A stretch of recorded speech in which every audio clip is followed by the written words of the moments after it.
Yan. Okay na? Okay, sige.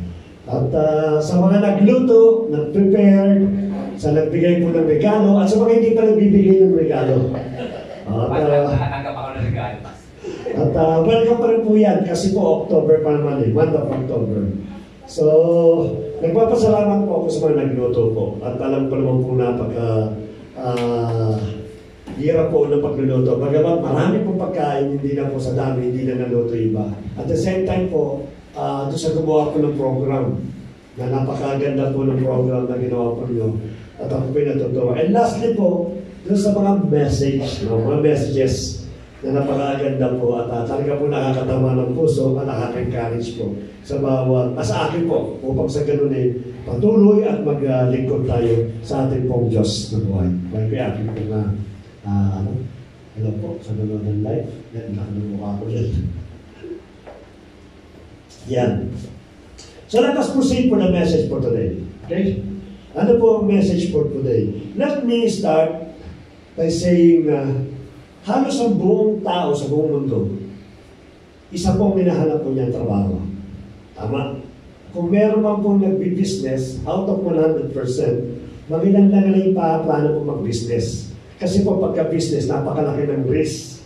Kaya sometimes yung pong mga tao po, instead na mag-business po sila, ang ginagawa po nila, naghanap na lang po sila ng company to be employed.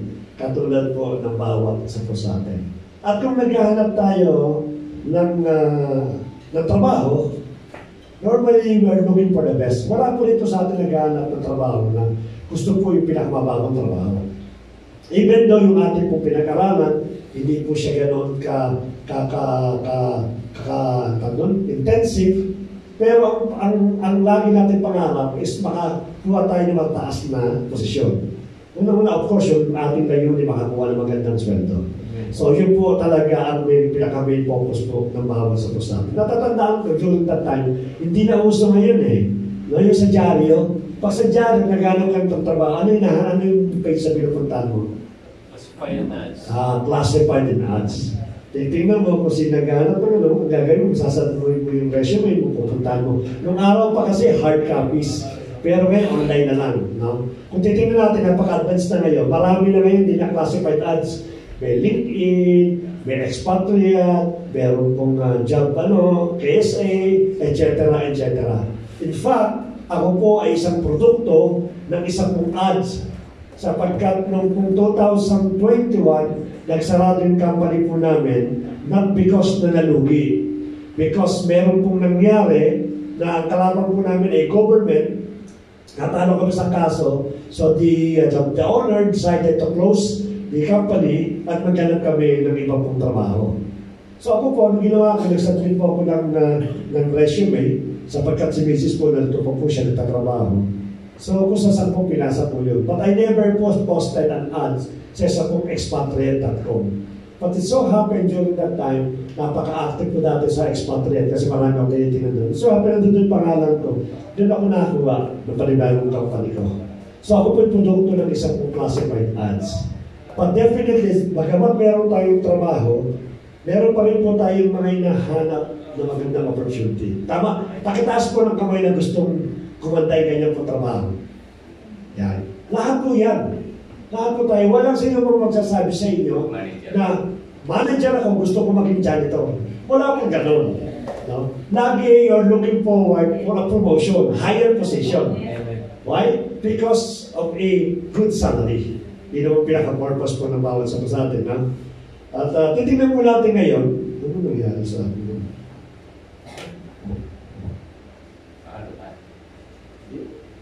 Dali po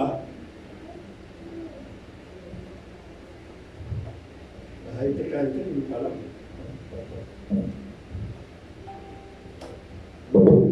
Excuse me po, ayos mo lang. Hindi ka gamitin ko lang.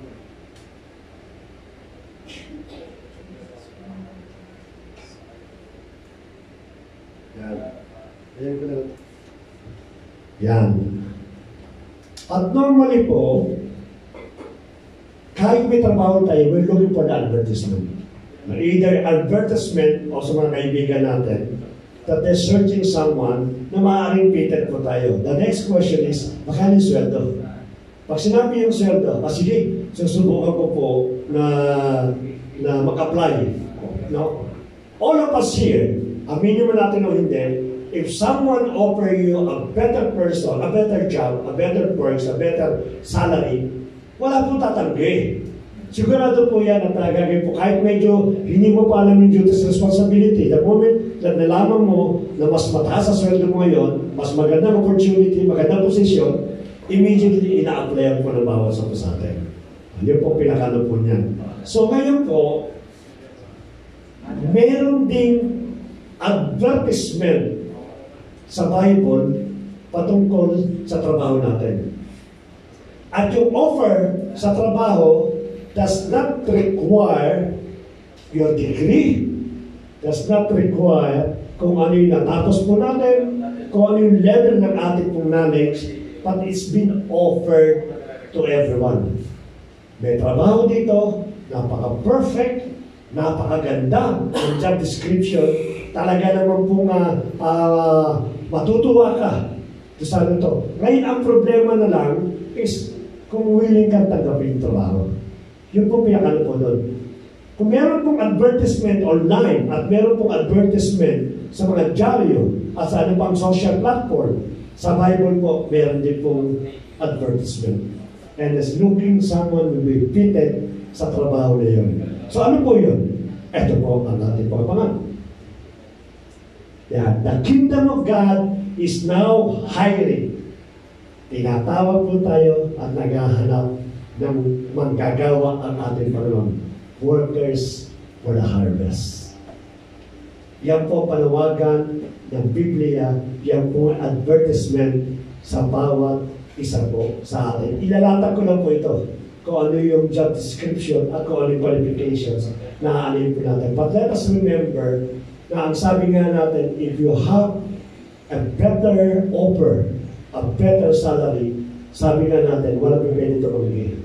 And this is a perfect offering sa bawat isa po sa amin. Panawagan po yan. Ano po yan? Baka natatakpa ko si Kuya John. Tabi pa natin po. Yan. Para kita po yung ating pong slide. So what is the message for today? The message for today is about perfect love. Everyone is looking for a perfect job. We're not looking for a decent job. We're not looking a regular job. We're not looking a mediocre job. But we're looking for the perfect job. And now is offering to each every one of you to trabaho nito. It's up to you how you will respond. Let me read ating pong reference verse. Ano po yung reference verse po natin? Ang sabi po sa Matthew chapter 28 verse 18 to 20, it is a very famous verse to all of us. Sabi po sa 18, and Jesus came to them and said, all authority has been given to me in heaven on earth. Go then, it is a command. Go then and make disciples for all the nations, not only for a few churches, not only for a few neighborhoods, but for all nations. Giving their baptism in the name of the Father, and of the Son, and of the Holy Spirit. And lastly po, teaching them to keep all the rules which I have given to you. And see, I am ever with you, even to the end of the world. Pagpalain po ng Panginoon yung kanya pong mga mensahe. This is the advertisement of job is looking God right now. A worker to be harvested to a field that is ready. So let us proceed. Commissions or commissioner of God, either dalawa po yan. You get interested or you get bored.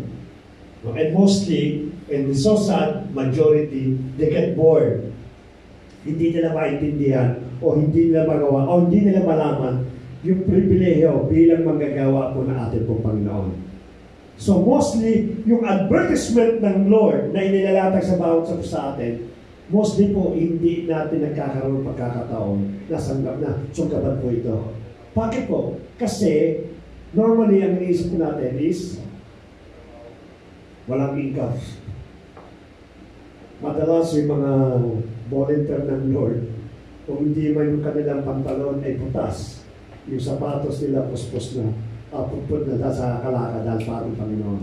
So nakikita ito ng mga tao, so they discourage to become a workers ng ating Panginoon. But let me tell you something, para malaman po natin, may encourage po natin, that's the wrong principle, that's the wrong belief. Hindi po totoo po yun. Bakit po? Ipakikita ko sa inyo kung ang kahalagahan at importansya ng job na binibigay po sa atin ng ating Panginoon. Si Paul po, o si Pablo, isa po itong mayaman at negosyanteng tao. Isa po siyang matalino, aral, at meron po siyang kilala yung pangalan na sa lipunan sa kanilang pong lugar. In fact, nung siya po ay nagsimulang mag-persecute ng mga miyembro ng iglesia, papunta po siya doon sa isang lugar at na-encounter niya ating Panginoon, meron po siyang iisang objective sa kanyang isipan.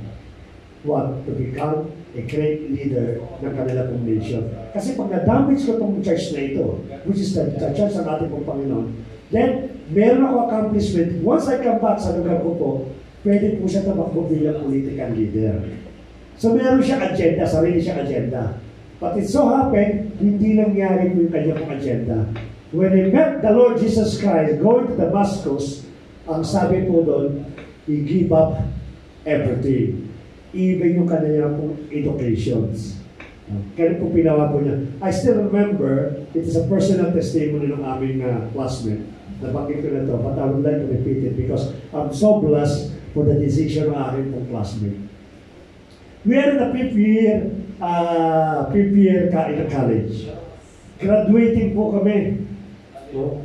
During that time, 4 kami magkakaibigan. 4 din kami sabay-sabay na nakakilala sa aming Panginoon. We are in the 4th year college when we met the Lord Jesus Christ. Katulad ni Pablo. Now, after we met the Lord Jesus Christ, we dedicate our life to campus ministry. Nagka-campus po kami, nag-i-street evangelism kami, sama-sama kami 4. Ganun kami kainit sa ating pong Panginoon. No, we almost give up everything. I gave up yung aking leisure, yung aking pleasure, binigay ko pula para sa Panginoon just only to become a full-time worker na ating po Panginoon. So dumating sa punto that we are in the 5th year and 2nd sem. No? Start po ng 2nd sem. That's the last sem for us. Kasi 5 taon yung aming pong course. My classmate, one of my classmates, 4 kami, he decided not to continue anymore. He want to become a full-time worker of that. Imagine po ninyo, kung yung nanay po mismo ay siya pong nagpaaral ng 4.5 years at kalahating taon na lang, then, dito po yun. Kalahati na lang taon, kakaradyo niya anak niya. At yung kanyang pag-asa na magkaroon po sila ng gandang buhay, sadali na wala po. No, I spoke to the mother. Kasi yung mother po niya parang second mother ko na po yan. Kasi madalas kami sa bahay nila. So she's trying to convince me na yung classmate ko, yung kaibigan ko, huwag mag-full-time ng minister. Nag-try po ako, to be honest. Nag-try ako sabi ko, Brad, sayang naman, kalahating taon na lang, why not tatapusin mo? Tapos mag-full-time ka sa Lord. Ano sa akin ng gano'n. Pero isa lang po sinabi niya sa akin. Sabi niya sa akin, Brad, when the times come to call you, then you have to decide for the calling. Katulad ng panawagan ng ating Panginoon, nangangailangan ito ng worker. No? At kinakailangan ko sometimes na full-time na worker. So I came back to the mother and I told them, I try already to convince yung anak ko ninyo, at but definitely, ano na yung calling ng Lord. Hindi ko siya masisi. Hindi ko sabi sa kanya, bakit naman? Kasi naranasan ko na rin yung pag-ibig ng Diyos eh. But it so happened during that time, malaki na yung tawag sa kanya. Malaki na yung urge na siya po ay patuloy na maglibat at mag-full-time sa ating Panginoon. So after that, gumaduate po kami, nag-full-time po siya, may mga communication pa kami. Pag later on, nawala na po. No? Kung talagang pinili siya ng Lord at tinawag siya atin ng ating Panginoon, definitely, He is more better than me. Maaaring itong classmate ko, wala siyang sariling bahay. Maaaring namang mabahan. Maaaring na hindi ganun kalaki yung kinikita po niya. Maaaring hindi ganun kasasarap ang kinakain niya, katulad ng kinakain natin dito. Pagkatapos ng service natin, nag-uuwian pa tayo. Maaaring naglalakad lang ito habang nag-share ng Word of God. Samantalang tayo naka-airport, at sa natin kung sa pamunta lugar, nakapunta tayo. But I can tell you, He is far, far better than me. Sapagkat tinawag niya yung perfect job, kinuha po niya. Alam niyo po, kung tutuusin po, the highest calling or the highest profession that each every one of us na pwede natin gawin is to become a worker of God. That's the highest calling. Bakit kung sinabi po yan? Kahit na kung anong ganda ng position mo, ikaw man ay CPA, ikaw man ay doktor, ikaw man later on mamamatay ka. Hindi mo pwede pagmalaki pagiging doktor mo, pagiging nurse, o pagiging accountant CPA mo, pagdating sa langit. The only thing that God will tell you, how much accomplishment you done in my kingdom. Yung tatanong ng Lord, sabi, Panginoon kasi, alam mo na, doctorate ako sa hospital eh. Marami akong busy ako.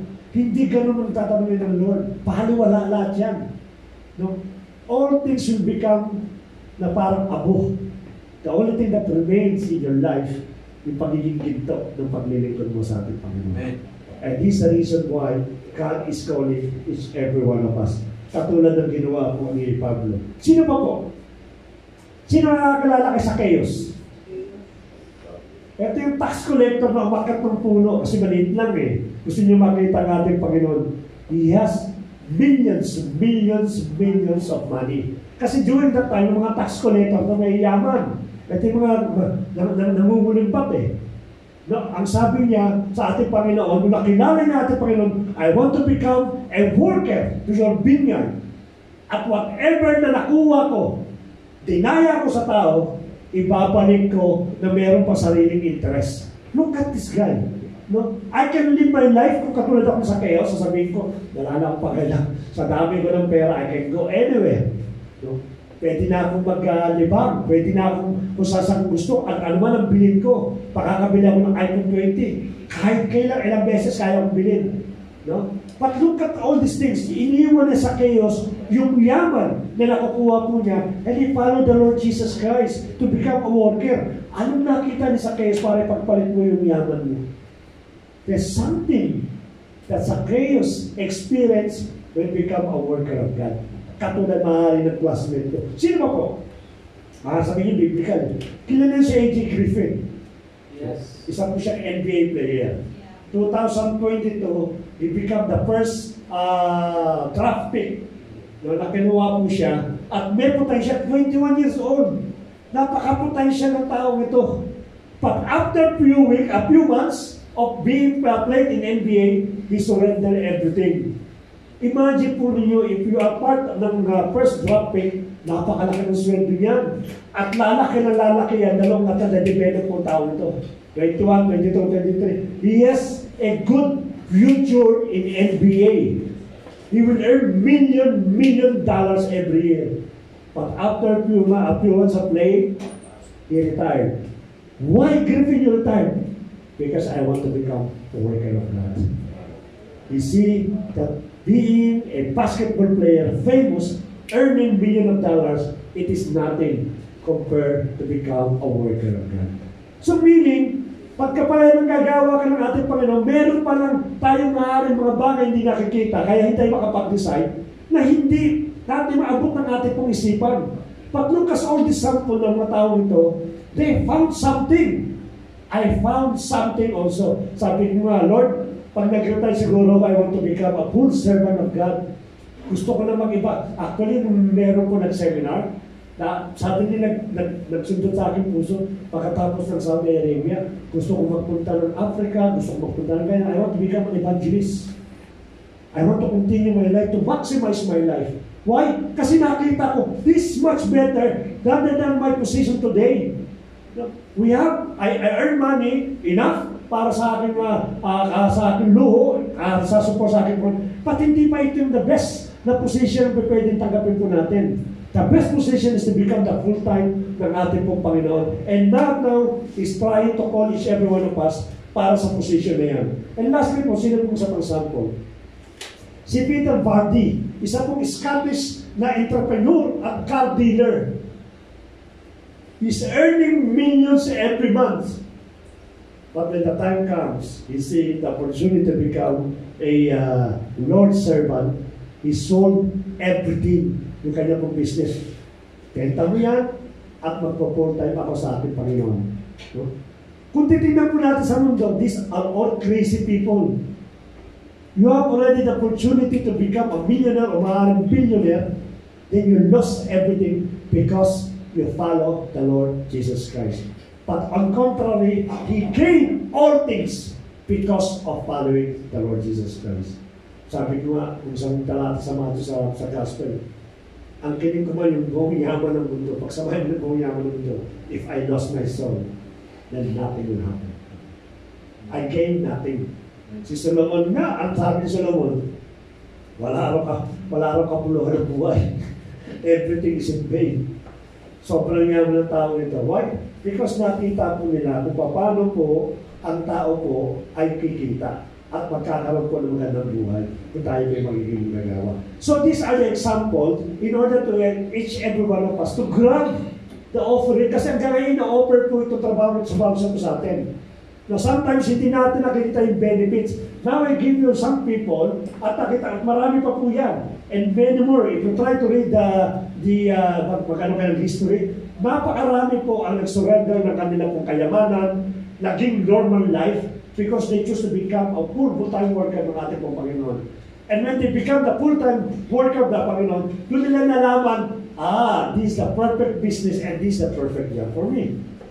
At gusto kong makita ng bawat sa atin po yun. To encourage us na maging part po ng worker po ng ating po ng kaharian. So let us proceed. Kung yun po ang mga nangyari sa buhay po ng mga tao nito, let us continue. The first ministry that we have, na ayaw mo na aminin, is this Great Commission. That is your job. Not the pastor job, not the elders, not the deacons, but each everyone job. The Great Commission. Go ye therefore and preach the gospel, baptizing them in the name of the Father, the Son, and the Holy Spirit. Teach them to observe my commandment. Yun po ang panawagan po ng ating Panginoon sa bawat isa. Then kung hindi nyo po nag-grab the opportunity niyan, it is not a request, it is not a option, but it's a command of God. Go ye therefore.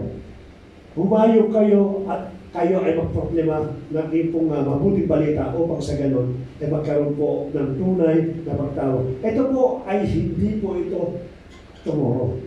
Lord, tomorrow na lang ako kasama sa Great Commission. Lord, after 1 month na lang ako kasama ng Commission. Oh Lord, pag nagkaroon na ako ng bahay at lupa, that's a time na ako magko-commit sa Great Commissions. Oh Lord, hayaan mo tapusin mo muna yung aking anak sa college. Pag natapos na siya, ready na siya, then ready na ako pag-commit sa'yo para maging full-time pumili. But anong grade na ba ng anak mo? Kinder 1 ang kanyang anak. So ilan ang anak? Ang daming bilang. Pag dumating sa punto na wala ka ng lakas at wala ka ng kanang umakba sa Great Commission. So hindi po ito panawagan bukas o kinamakalawa o isang linggo sa buwan sa taon. Ito po ay panawagan ngayon. God is trying to open an opportunity for all of us to become a worker ng ating po Panginoon. To get this perfect job. Sabi natin kanina, kung ino-offer sa'yo sa mundo, napakaganda ng sweldo, napakaganda ng position, hindi mo pinalalagpas. How much more itong binibigay ng Lord? Dapat wag natin talagpasin. Mas lalo tayo magkaroon ng eagerness to grab it immediately. Unahan, para pinakano, kung sino mo talaga naman makikita natin yung blessings po ng ating Panginoon. Why yung first Great Commission ay binigay po ng ating Panginoon? Because sa Romans chapter 1, verse 16, ang sabi po dyan, for I am not ashamed of the gospel. Sabi po ni Pablo, hindi ako nahihiya. Why? For it is the power of God for salvation. So nangangahulugan pala, kung gusto mo maligtas ang pamilya mo, gusto mo magkaroon ng buhay na walang hanggan, then be part ng commissioning. Sabi po diyan, for it is the power of God for salvation to everyone who believes. No? Ito po pala kapangyarihan ng ating dinadala. Kaya pala perfect job. Kasi bakit? Yung trabaho mo na ginagawa mo ngayon, ang pinayayaman mo yung company mo. Right or no? Kikita ka ng maliit, but mostly, yung company mo magbe-benefits ng 90% ng pinaghihirapan mo. At the end of the day, pag ikaw tumanda, sasabihin siya ng company mo, bye-bye, maasalamat. Naalala ko tuloy yung isang kapwa namin Pilipino. Yung dati namin company na nagsarado. Itong taong ito, lagi niya pinagmamalaki pag nagkikita-kita kami, malakas na siya sa boss. Kasi yung boss namin, hindi ka pwede pumasok ng diretsahan unless kakausapin mo na yung secretary magpapaalam siya. And normally, pagka nagpaalam ng secretary, normally ang response niya, reject. Pero kung tao to be honest, tama po yan. Wala palang paalam, nakakapasok po siya ng direkta sa amo po namin, yung CEO, may-ari po ng company. Kaya kada nalabas ang kitang na, ako, hindi na ako kailang paalam. Tsaka isang sabi ko lang sa boss natin, ano kagad dyan. Tsaka pag hindi niya kita, sir, sige niya, hinahanap pangalan ko. Ganyan daw sila, dalawa. Close na close sila. Ang sabi ko sa kanya, maaari ngayon close kayo. But at the end of the day, you have to know that you are an employee and he is our boss. I am an employee and all of us are employee. It will happen whatever ang pagsus natin employee. Yung mangyayari sa kanya. Dumating sa punto na, alam mo na, yung boss namin tinopak, tinanggal siya, pinauwi. At ang binayad sa kanya kalahati ng service benefits sa kanya. It's nothing permanent in this earth. Hindi mo pwedeng pagmalaki na yung trabaho po natin ay talaga nakakapag-survive. Ang pinakikita at pinayayaman natin ng ating boss. Bakit hindi natin bigyan ng glory ng ating Panginoon? Kasi sabi doon, it is the power of God unto salvation. Napakalaki pala ng contribution natin. Hindi lang katiting ang kinikita natin, kundi napakalaki pala ng role natin sa kingdom o sa iglesia ng ating Panginoon. Because why? Every time you bring in soul in this church, you are giving them the opportunity, una-una, to have eternal life. Pangalawa, to experience God's presence sa kanilang buhay. Kaya sabi ni Pablo, hindi ako nahihiya sa gospel. Immediately, isi-share ko po yan. Alam niyo, namiss ko nung araw yung mga dati kong ginagawang step evangelism. Dito, hindi ko nagawa. Na-limit po yun eh. Kasi nga, hindi naman pwede punta ka ng mata.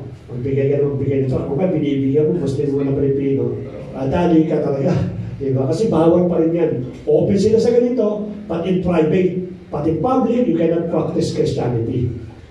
Sa Pilipinas po, pag sakay ko pa lang ng jeep, kasi nag-jeep po ako nung araw, pag sa school namin, papasok ko, tina-target ko na dito. Sino kaya dito pwede ko sharean? Tapos pag nakakita po ng target, bibigyan ko po yan ng trucks. And then I started sharing ka mo. Kahit po nakasabit ako. Nandang yung pagkasjip, bisa pag walang pag nakasabit ka, nag-share po ako ng word of God. I miss that, I hope na makabalik po sana ako sa ganun pong situations. So napakalaga po, no? Titignan po natin, why? Because this is the power of God unto salvation. Hindi natin manamalayan na kaya ka pala nag-preach sa jeep, sa bus, sa kalsada, sa bahay, sapagkat sa about time for them to accept the Lord Jesus Christ na gamit ka po kayo. Kaya napakalaki po ng contribution natin sa pagbibigay po ng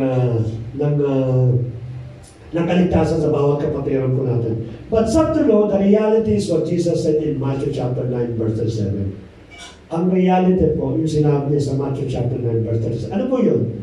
Then he said to his disciple, the harvest is plentiful, napakadami, but the laborers are few. Yung po manggagawa, napakakonti.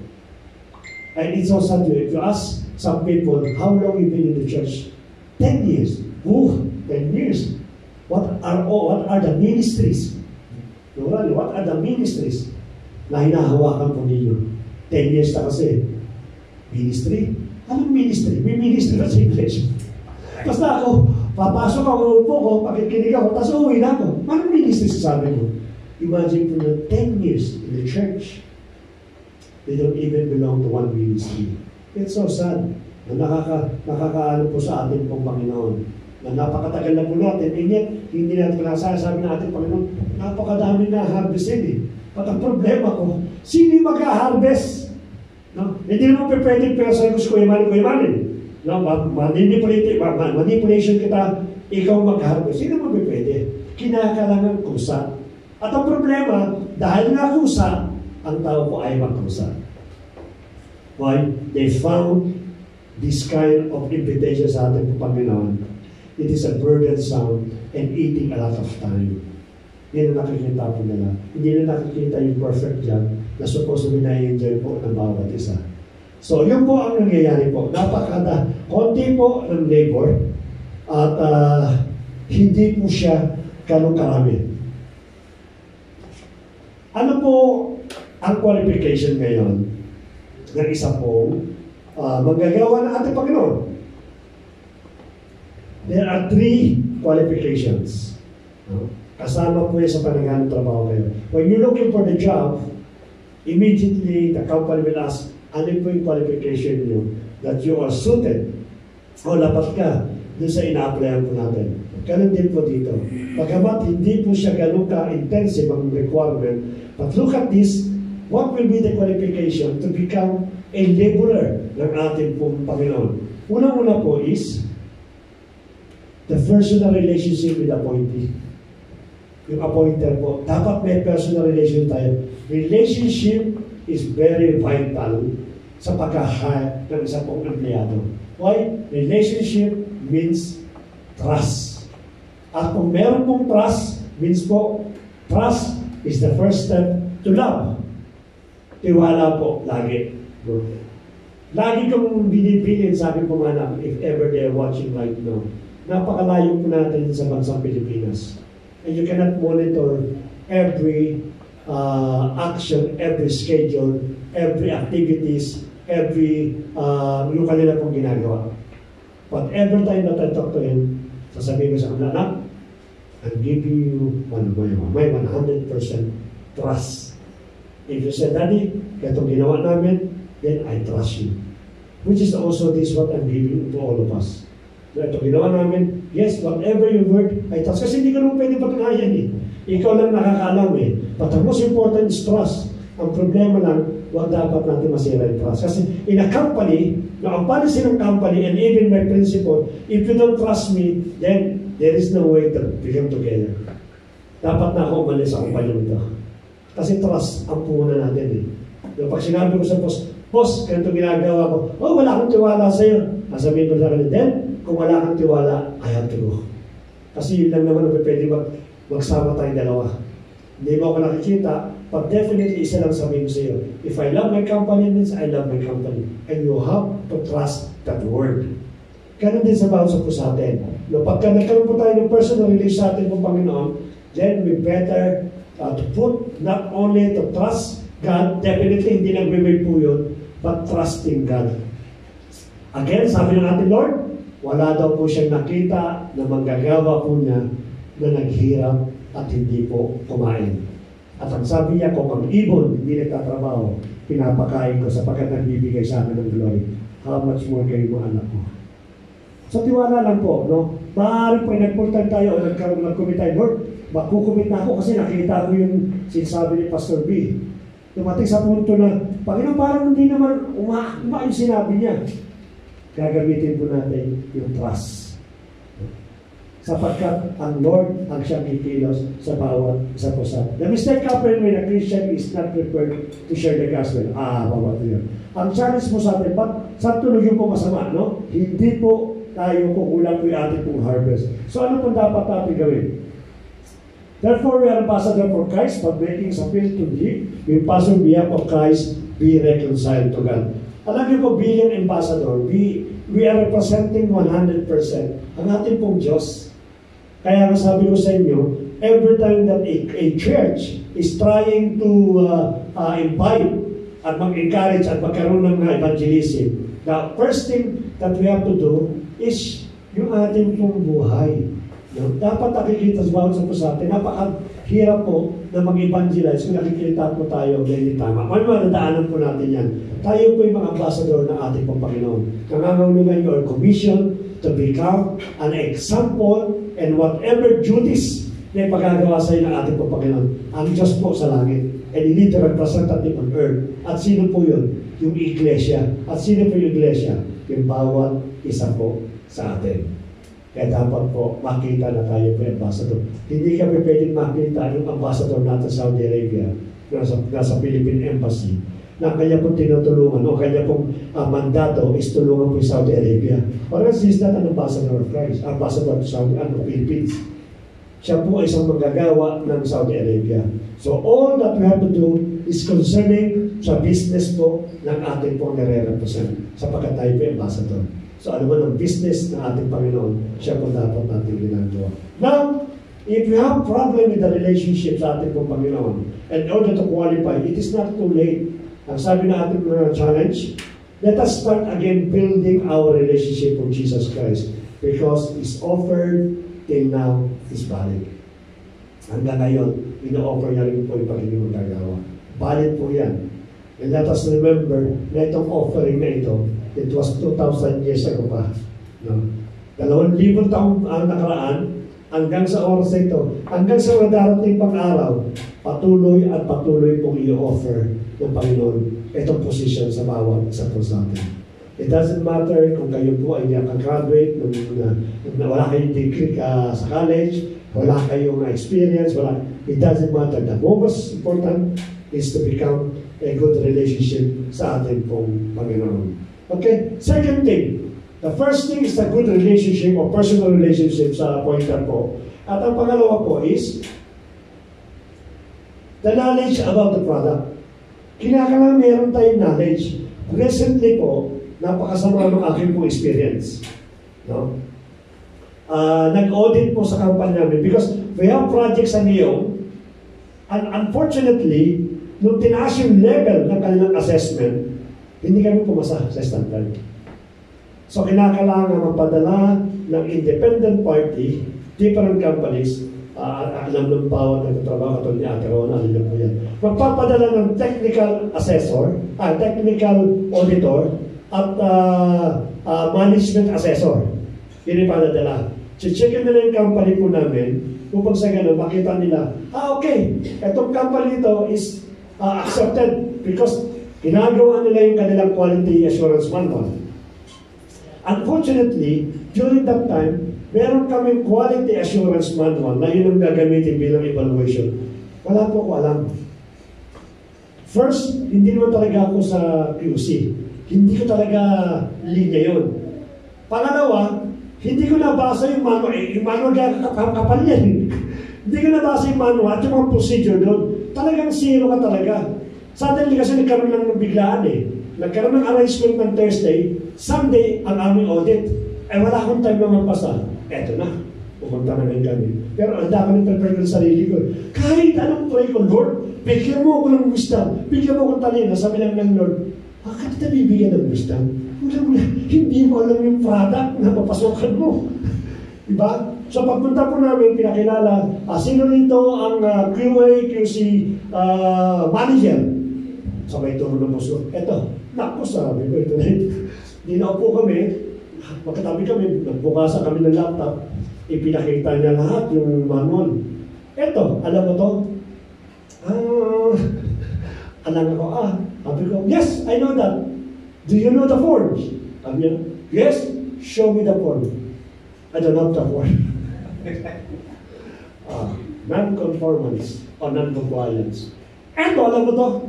Of course, we practiced that since we started this company. Okay, show me the form. No form. Non-compliance. All of these things, non-compliance. Why? Hindi mo kasailin yung ginagawa mo. Diba? Kung sa bagay na siya papasukan mo at wala kang ka-idea, definitely, baksak po kayo. At yun po na-expect namin, baksak kami sa grade ng aming resulta. But it's so happen lang, it is conditional approval na kinakalang i-improve namin yung aming pong system. Bakit ko po na-open po yan? Alam po niyo yung evangelism or Great Commission is not only just sharing the Word of God. Nakakilala ko ba ito? Kaya po nung araw. Share ako ng share. One day, you will encounter yung puminali sa Bible. At pag nagkaroon ko ng knowledge sa Bible yan, share ka ng share, pakita mo nga sa akin ganito, wala kang may pakita. Why? Because it is you're not aware of what you are trying to send. Magkakaroon po ng problema pagdating po sa punto na nagsishare po tayo ng Word of God. What is our product na binibenta po natin? The Word of God. Kaya kung wala kang alam doon sa Word of God, ang mangyayari po niyan, tatawanan ka lang. Yes, maaari maka-impluensya ka. But later on, pag naka-encounter ka ng taong marunong sa Biblia, alam sa Biblia, mapapahiya ang Diyos natin sa ginagawa natin. Nangyari na po yan sa bandingon po ninyo. Napahiya po ako when I encounter a Jehovah Witness ministers. No? Napahiya po, hindi ko kaya pagtanggol yung Word of God. And this is the reason kung bakit andun yung passion ko to share the Word of God sa magitan ng Bible study. But it's so sad, I just keep on posting do sa ating pong kukunti po yung tumutugon do sa mga online Bible study natin. This is not for me. This is not for anyone, but this is for you to benefit the Word of God. Kaya nga po yan, bakit po? Later on, you will come back to me and sabihin sa akin, tama po kay Pastor. Tapat pala nung araw, nag-araw na ako ng Word of God sa umagitan ng mga Bible study natin. Sapagkat darating mo sa punto at mararanasan po natin po yan na mapapahiya at mapapahiya ang Diyos sa buhay natin. Great Commission is not knowing that John 3:16, for God so loved the world that He gives only begotten Son, that whoever believes in Him should not perish but have everlasting life. Napakatapang mo mag-share. Walang problema. No? Pero you have to have a desire to learn deeper the Word of God.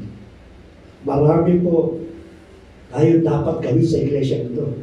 No? Huwag po natin maging kasanayan yung mga lumang iglesia na salihan po natin na pagdating po ng Friday, makikinig ng message, kakain, uwi na po. Kung ganun po ang iglesia, wala siyang concern sa kaluluwa. At ayaw ko pong mangyari dito sa Jesus the Great I Am po yun. No, whatever that God knowledge imparted on me, would like to share to each every one of us. Be prepared. Kasi po bakit? Ang goal po natin, hindi lang kayo makapag-share ng Word of God. Later on, you'll become leader. Kung di man leader ng isang iglesia, you'll become maybe commissioner o maybe evangelist. Kinakailangan niyo po itong bagay lahat ng bayan para ma-equip po bawat sa atin. God is trying to equip us in order to defend yung ating pananampalataya. There's so many doctrines around the world. There's so many faith, different faith around the world. Paano may pagtatanggol ang yung pananampalataya if you don't know the product you're saying, which is the Word of God. Ang Biblia po, huwag kayong maniwala na basahin mo lang, okay lang. Hindi po kayo ng Biblia. No? Huwag po natin kaming excuse. May banal na Espiritu naman eh. The Holy Spirit will explain to me. How the Holy Spirit will explain if you don't read the Word of God? Ano i-explain niya? Ano bibigyan niya ng justification? Ano bibigyan niya ng wisdom? Kung wala ka naman nabasa ng Word of God o hindi ka nakakapag-aral ng Word of God. Kaya po, let us remember na isa sa mga qualification to equip, to know kung ano mga product na dapat natin ibibenta. Alam natin kung paano natin i-challenge sa bawat sa puso natin. The mistake happens when a Christian is not prepared to share the gospel or the Word of God. Invitation is different when we talk about evangelism. Bakit po? Iba po yung pong nag-i-invite ka. Invitation, it is very important. But the problem sometimes, when you're inviting someone, kala natin evangelism yun. Ay, ang galing mo na. Ano ka? Evangelism. Bigyan lang tayong pastor na ganyan. Right? Amen. Diba? Ang galing mag-invite. Ako po walang questions. Ang galing. At ang lagi sinasabi, Pastor, you have the gift of evangelism. No. That's not evangelism. That is the invitation. Why? Sapagkat ang evangelism po, it is written, teach them to observe the law. So kasama pala sa pag-invite, yung ituturuan mo siya kung paano lumawak sa salita ng ating Panginoon. Ang problema, iba? Alam natin yung ating Diyos. I will not mention the name of the pastor. Magaling siya mag-invite. After niya dali sa iglesia, that's it, tapos na. Wala, nandoon yung kanyang personal attachment sa tao. Gusto mo ba na magkaroon tayo ng one-on-one na PS? Gusto mo ba? Wala, basta, ayan na lang, upo ka na dyan, pakinig ka. Friday, balik ka ulit Hindi ka pwedeng ganun. Maliwanag ang Biblia, ito sa sinabi sa Mark, o sa Matthew chapter 28. Ang sabi doon, sabi niya, preach ye the gospel of Christ and baptize him them, kasama sa baptism, and teach them to observe. Hindi sinabing, ang pastor ang siya magtuturo, but you, ikaw ang magtuturo sa kanya kung paano o-observan o paano nalaman natin sa tanang Panginoon. Paano magtuturuan sa tao na ikaw ay matagal na, hindi ka pamandin na malaman na. Diba? May pelikula po tawagin nila Bonjing. Sino ka pala ng Bonjing? Yan. No? Yung kanya pong karakter, matatawa po kayo doon. Kasi bakit po? Kasi napakatanda na, isip bata. No? At talaga naman nakakatawa. But in reality, nangyayari sa bawat sa atin yan. Ang tagal mo na sa church, pero bonsai ka pa din. Bansot ang tawag dito. Kaya ang sabi ng ating Panginoon, merong nauuna, pero banda muli, nahuli na. 20 years ka na, ay yabang-yabang mo mag-testify. I've been a Christian for 20 years. No, I've been in the different churches. Ganun pinakano. Ang tanong ngayon din, okay, napakatagal mo sa iglesia. But the question is, ano na-accomplish mo sa iglesia? Ano nagawa mo sa church? Ano nagawa mo sa mga tao? Samantalang ito, umaatin nilang 6 months, yan, napakadami yun na na-share na nakapag-influence na siya. Samantalang ikaw, 20 years ka na sa iglesia, pero hindi ka pa nakakagawa ng ministry. I came from one church.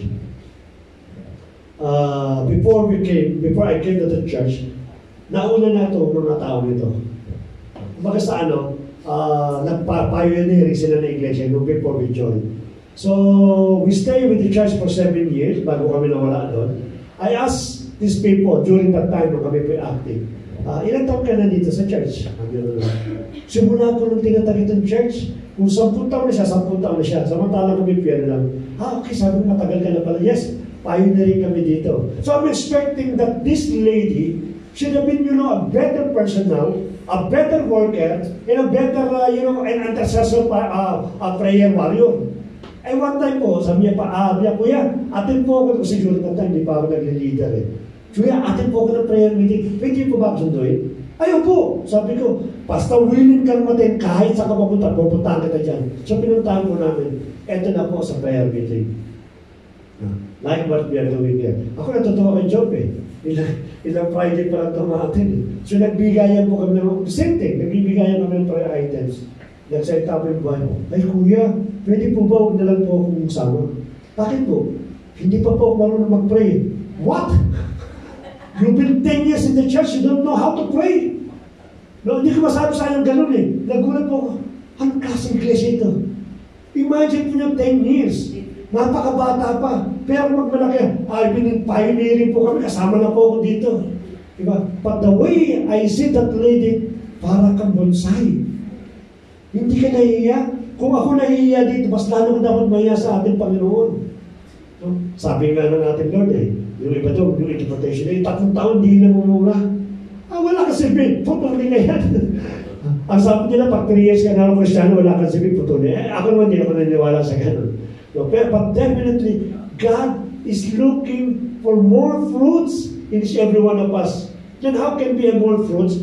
Kung hindi mo nga kabisado ang salita ng ating Panginoon, it will go back again doon sa ating pong pinag-aaralan, sa ating pong pagiging active. Kaya ako, yung enthusiasm ko, alam niyo pa ba, every time that I finish the Bible, it so happened, nagkaroon po kami ng problema nung Friday po, Monday, because I don't know, yung amin pong internet ay nagkakaroon po problema. But again, I would like to encourage again, we have an online BS Bible study o Bible study ng every Monday.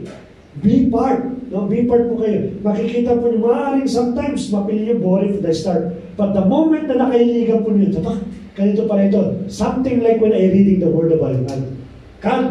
I would like to dedicate my time to read the entire Bible. So nagpasa ako ng book of Genesis. Nung nagbabasa po ako ng Book of Genesis, andun, kanta pala nito. Nagpasa po ako ng Book of Deuteronomy, nagdala pa po ng Numbers, and so on and so forth. Dumating po ako sa punto na, si ganyan, inanak si ganyan, anak si ganyan, anak si ganyan. Nakaka-boring naman ito. Yung bang tao sinasabi, anak ng lahat lang ganun. Walang kwenta ito sa akin, dapat nagpasang ganito. But now, I realize, importante pala yung genealogy na binabanggit sa Bible. Nung hindi ko nakita, ganun pala ka-importante ito. That's the reason why we are studying the Word of God, the Bible. Nai-excite muli ako, ay nare-refresh yung aking nababasa. Dapat ganun yung passion po natin. Sapagkat somehow, hindi ko sinasabing expert po sa Bible, but somehow, I can defend my faith. No, I can talk to anyone and defend my faith. E paano na kung wala po tayo sa Word of God? Diba? At alas pag sinabi, ay, ministro ni Iglesia ni Cristo yan. Ay, ayaw yan. Hindi ko kakayanin yan. Andun yung pagkapahiya. No? Pagkamat hindi kayo nagkaroon ng personal na sharing, but the moment na nag-retrieve kayo, hindi mo pinatanggol yung pananampalataya mo. It is the Lord Jesus Christ, it is God, na nahahamak sa ganun pong bagay. Make disciple and teach them. Yun po yung sinabi sa Great Commission. So if you are inviting anyone, I'm not discouraging anyone. Continually mag-invite po tayo. But never stop sa pag-invite. Sabi doon, make disciple and teach them. Paano mo hindi disipulo? Yung tao inipita mo, na ikaw mismo hindi disipulo ng ating Lord. Diba? Walang parang sense, walang sense. Kaya kinakailangan ikaw muna ang lumalim sa Lord. Pag nag-invite ka, kaya mo siya disipluhin. Sabi doon, faith cometh by hearing and hearing to the word of Christ, or to the word of God. Ang pananampalataya po dumarating po sa pakikinig natin, Panginoon. So it's very important for us para po tayo magkaroon po ng magandang bunga po sa bawat sa puso natin. Sabi po sa Matthew, ito po yung challenge sa bawat sa puso natin. Ang sabi po rito, learning has no expiration date because being student of God is a continuous process. Even myself, I can declare I am a student. I'm still learning. Let us remember na ang pag-aaral ng salita ng Diyos, wala pong gumagraduate po dyan. No one, kahit mag-doctorate pa po yan, ang tawag sa mga nag-doctorate sa Biblia, still student. Pareho ng bawat isa po sa atin. The only thing that make us different from the other person, it is your desire na matuto po sa salita ng ating Panginoon. Desire makes a complete difference. No? Kung ikaw po ay maraming taon na wala kang desire, definitely mababalsot ka. Kung ikaw mo isang buwan, pero ang lalim ng desire mo to grow sa ating pong Panginoon, napakabilis po ng iyong pong pagiging mature sa salita ng ating pong Panginoon. So lastly po, what is the third? The first one is the relationship. Second is the knowledge about the Word of God. And lastly po is personal testimony. Dito medyo lalawak po tayo dito sapagkat maganda itong personal testimony na ito. Let me open the personal testimony. Oops. Yeah.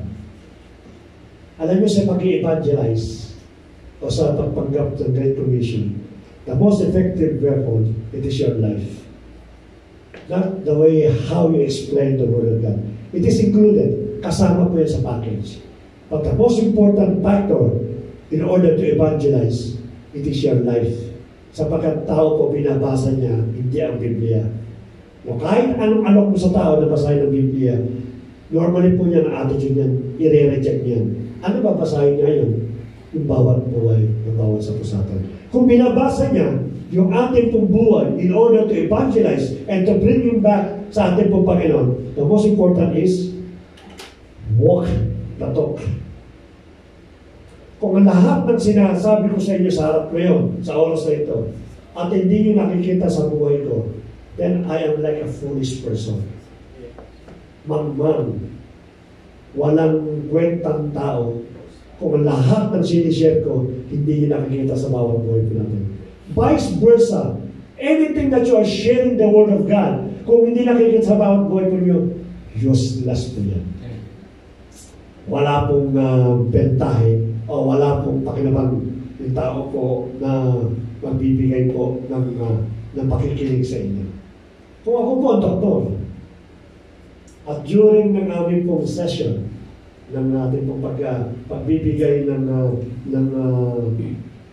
payo about the health, nagkakaroon kami nun. At dinotice ko, oops, nakita ko sa x-ray, yung lungs mo, malaki na ang damage. Tigilan mo na ang paninigarilyo. Then you come the doctor.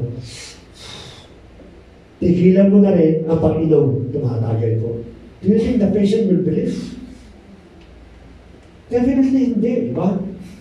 Pinapayuhan mo ng something that in order my lungs to become better, pero nakikita kita. Then you are not giving a good example. Kaya nga sabi daw po nung laging kino-commercial sa amin, sa TV, ang sabi po doon, ang nakikita ng bata sa matanda ay nagiging tama sa pamilya. Nadya-justify. Ngayon kung nakikita ng bata na ikaw ay madalas mangupit, madalas magsinungaling, madalas manampal, madalas magbastos, asahan mo yung anak ko ninyo, pareho-pareho ko ninyo. Why? Because you are not a good example. Walk the talk. Anything na ating po na pag-aaralan na babanggit sa Biblia, kung kapakinabangan po ng bawat isa po sa atin, no, bakit hindi natin gayahin? Bakit hindi natin sundin? Importante po na makita po sa bawat isa po sa atin, yung po pinangangaral ng bawat isa po sa atin. Ang problema pa, pangaral ka ng pangaral, pero yung buhay mo hindi nagre-reflect kung ano sinasabi mo. Ang sabi nga sa Matthew, chapter 7, verse 35. Ito, napaka-famous din ito eh. Why do you see the speck that is in your brother's eye? Ito po yung parang muta, no? Yung parang dumi sa mata.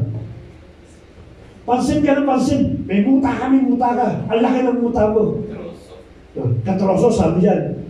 But do not notice the log that is in your own eye. Yung kapraso na nakikita mo sa mata mo, tingin ng tingin. Pero yung lag sa mata mo, nakakatalamin, nakasalpak sa mata mo, hindi mo nakikita.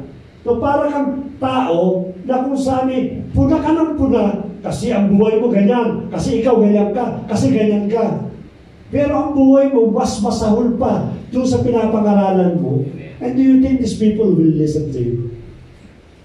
Kaya nga'y pagiging counselor ng ating Lord, dapat keeps yan. Kasi nangangaral ka, nagbibigay ka ng payo. Kung nagbibigay ka ng payo, dapat makita po sa bawat sa sa atin. Or how can you say to your brother, let me take the speck out of your eye when there is the log in your own eye? Sino ka at anong karapatan mo natanggalin yung mota ko sa mata kung hindi mo na tinatanggal yung gabot kalag, no? Kalaking katroso na dumi mo o tatakip sa mata mo. Wala kang karapatan. Tanggalin mo muna yan para makakita ka na maayos. That's the time that I will allow you to remove those speck in my eye. Yung sabi na ating Panginoon, you hypocrite! First take the log out of your own eye, and then you will see clearly to take the speck of your brother's eye. Natawag pa tayo hipokrito. Tama nga naman. Ito mga taong to hipokrito. Share ng Word of God. Shout ng shout. Hallelujah ng hallelujah. Praise the Lord ng praise the Lord. Pero after po ng kanyang message, nakikita na po sa buhay po nila yung po totoong pagkatao nila. They are all hypocrite. Walang mabuti pong magagawa po yung pagiging hypocrite po dyan. So ang challenge po natin, kung hindi po tayo lumalakad sa tunay nating pambuhay, is never harden your heart to every word of God you heard. Live it, pamuhay mo. Huwag mo lang patigasin yung puso po natin. Nakita natin, ang napakinggan po natin na mali na, ipamuhay po natin, kinokorek tayo ng ating pong Panginoon. Kung hindi ka magpapakorek sa ating pong Panginoon, definitely, yung pong lahat na napapakinggan po natin, itinapon mo lang sa basurahan. Sinayang mo lang. Those golden words, those words that will give you a better life, itinapon mo sa basurahan the moment na hindi mo pinakinggan. Para ka daw taong marap sa salamin. Pagkatapos mo marusalamin, iniwan mo, hindi mo na alam yung itsura po ng bawat sa atin. Question, after hearing this message today, what is now your priority? You better ask yourself, I'm willing to become the Word of God. Tatanggapin ko ba yung challenge na to become a labor ng ating Panginoon? Sabi nga, the kingdom of God is now hiring. Naghahanap na siya ng empleyado, ng laborer. Why? Because the harvest is plentiful. Napakarami na pong i-harvest. At ang sabi ng ating Panginoon, hindi niya sasabihin po ito when He knows that the word is ready. Ready na po to accept the gospel, to accept the salvation. At ang problema po, sino ang magdadala ng gospel sa bawat isa po sa atin. And you know, even maybe your family, hindi niyo po sila nakatira ng iyong gospel. Why? Because you're thinking that your life is not sufficient in order to share the gospel to your family. If you have problem in sharing the gospel to your family, then better question yourself. Are you ready to become a laborer ng ating pong Panginoon? Kung hindi po kayo ready, dapat po magkaroon tayo ng pag-assess ng ating pong sarili. Life was full of challenge that made us busy. Katulad natin mga on-job nito. Busy tayo sa pamilya po natin, busy tayo sa trabaho, social life natin, yung mga enjoyment natin, yung mga leisure and pleasure po natin. Lahat po ito part ng ating pagbuhay. But we must choose what is our priority. Marami po ang opportunities na sa bawat buhay po natin. Question is, you have to put in your mind, in your heart, what is my priority? Sapagkat kung di mo alam ang priority mo, di magkakaroon po ng gulong-gulong dyan. Pera, trabaho, our emotion, damdamin, lahat po yung maghahalo. But if you know your priority, that's your priority to become the labor na ating pong Panginoon, then God will arrange everything for you. Let us remember that God is the perfect planner. Simula from the beginning, nakatapusan ng mundong ito, ang Diyos po ang nagpaplano. So how much mo yung buhay po atin na napakaliit lang? Hindi ba kayang planuhin po ng ating Panginoon? Sabi po rito, when times come, I can say, Lord, let us go to first. Gusto ko dumating sa punto that when time comes, naaalis po ako sa mundong ito. Ako po ay kukunin ng ating Lord. Sasaludo ako, Lord, mission accomplished. Kaya ba natin sabihin when we face the Lord in the heaven, in His kingdom? Lord, mission accomplished with a smile and with a confidence. Kung hindi natin masasabi po yan, sa ngayon, nung tatanungin po natin, Lord, parang hindi pa eh. Then, you have the time to change. But for me, makakat ko po ng langit, this word I would like to say to the Lord. Lord, mission accomplished. At pag narinig natin, Panginoon yan, this is the sweetest word that maybe na hindi alam na ba sa akin. But for me, it is the sweetest word that I would like to hear from the Lord Jesus Christ. And what is that? Ang sabi po doon, His master said to him, He will say to me, well done, good and faithful servant. You have been faithful over little, I will set you over much. Enter into the joy of your master. Means, ang magiging kaligayahan ng ating pong Panginoon, it is us. Because we accomplish everything that has been trusted to us. Napakasarap po. No? Sabi niya, enter into the joy of your master. Makakasama po natin ang ating Panginoon. But every time, nakatulad ng kay Job, every time, na mapapagin na, etong anak ko si Kuya Manny, he's become a good and faithful servant. He is my source of my joy.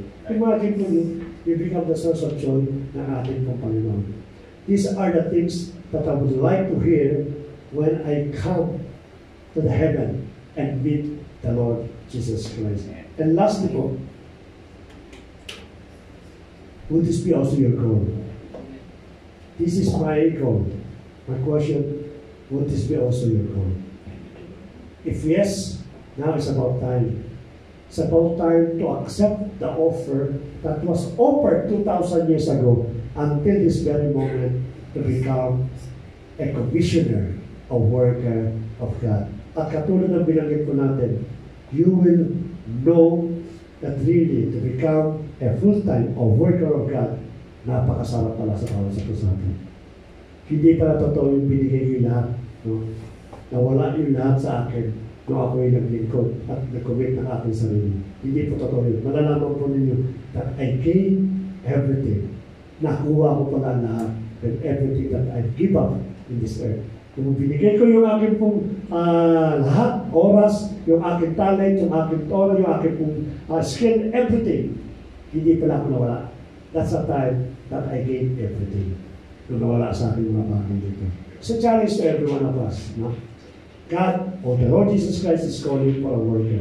Ang sabi nga niya, the harvest, it is ready, but the harvester are very few.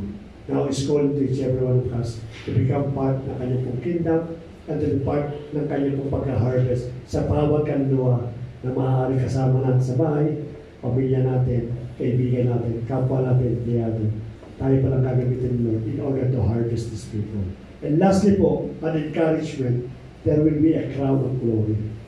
God said for those people that keep on inviting to become to evangelize and to become disciples who are not invitation, there will be a crown of glory when you go up to the heaven.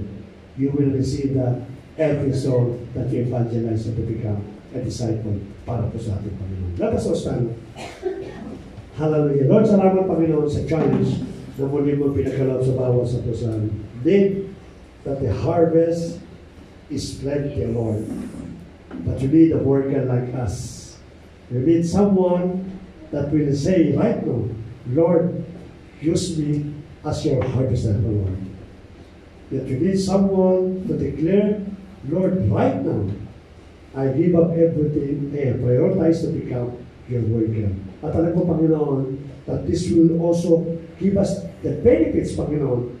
Matagal na pong hinahanap ng bawat sa puso namin. Ikaw po ang Diyos, nagtatalaga po na natin bagay, and we continually trust you everything is Lord God. Ipuhin mo, Panginoon, yung puso po ng bawat isa. Itong decision ito, Panginoon, na hindi po ganun kadali.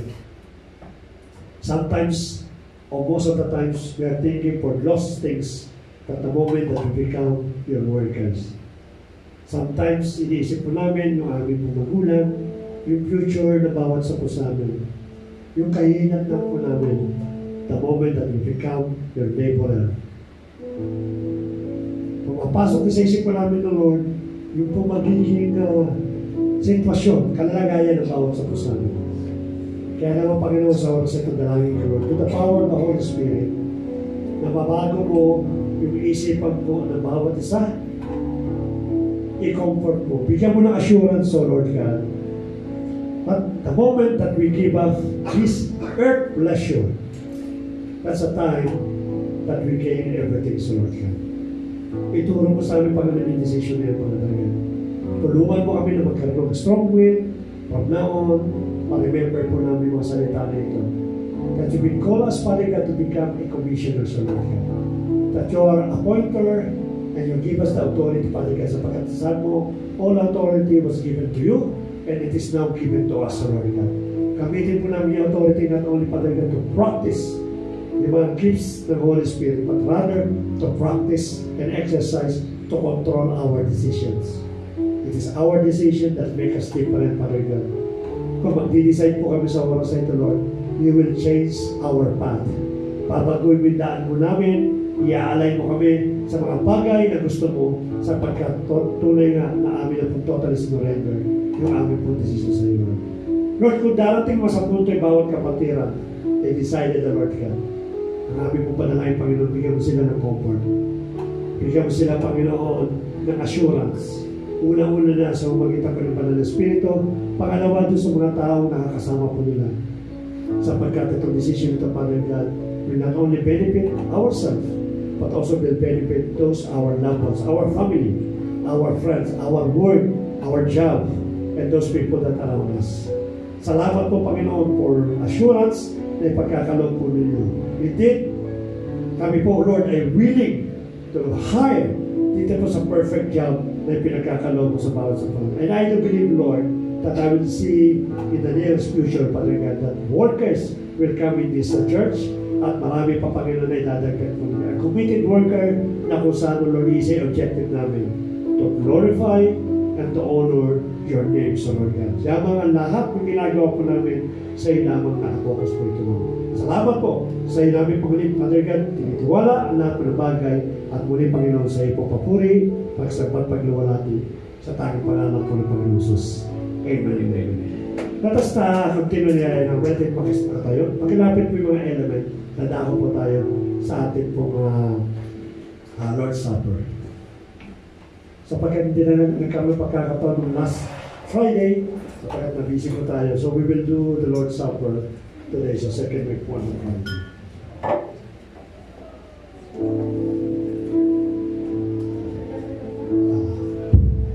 Sige, pakilala namin po dito. Lord, before we distribute ito mga elements na ito, that will symbolize the Lord's Supper, Father, yung pong bread na bilang ninyong pong katawan that was broken, bruised, in order for us to receive healing emotionally, spiritually, and physically, Lord. Salamat sa buhay po ninyo na ipinagkaloob po yung katawan po ninyo na siya pong Panginoon na inialay po ninyo upang sa ganon yung aming pong paghihirap, yung aming mga karamdaman ay hindi po namin Panginoon maranasan at magkaroon kami ng kagaling sa umagitan po ng aming pong katawan ni Lord. At itong aming pong cup na nagsisimulo ng aming pong lumang banal, patuloy kami padagan na nagtitiwala na ang kapangyarihan ng banal na Espiritu, ang kapangyarihan ng ipong dugo ay siya pong padagan na naglilinis total sa lahat ng mga pagkakasala po namin. Kaya mo, Panginoon, as we partake itong Lord's Supper na ito, we raise to you, Lord, yung mga elements, pagpalain po niyo. I-bless po ninyo at maging simbolo po ito ng aming pong remembrance sa lahat ng ginawa yung Panginoon sa puso Calvary 2,000 years ago. As we distribute, Lord, hayaan mo yung aming pong puso, be prepared. We're asking for your forgiveness, Father God. We don't want to receive the Lord's Supper element, Father God, na mayroon pong pagkakasala sa bawat puso po namin. Kaya naman, Panginoon, sa oras na ito, we open up our heart, asking for your forgiveness. Let the blood of Jesus cover us, O Lord. Make us worthy to receive the bread and the cup in order, Panginoon, to be united sa iyo po, Father God. At magawa po namin yung pinagagawa po ninyo. Salamat po. As we continue, Panginoon, worship you. Let everyone, Father God, be a part of the community. Pakinisipin po natin.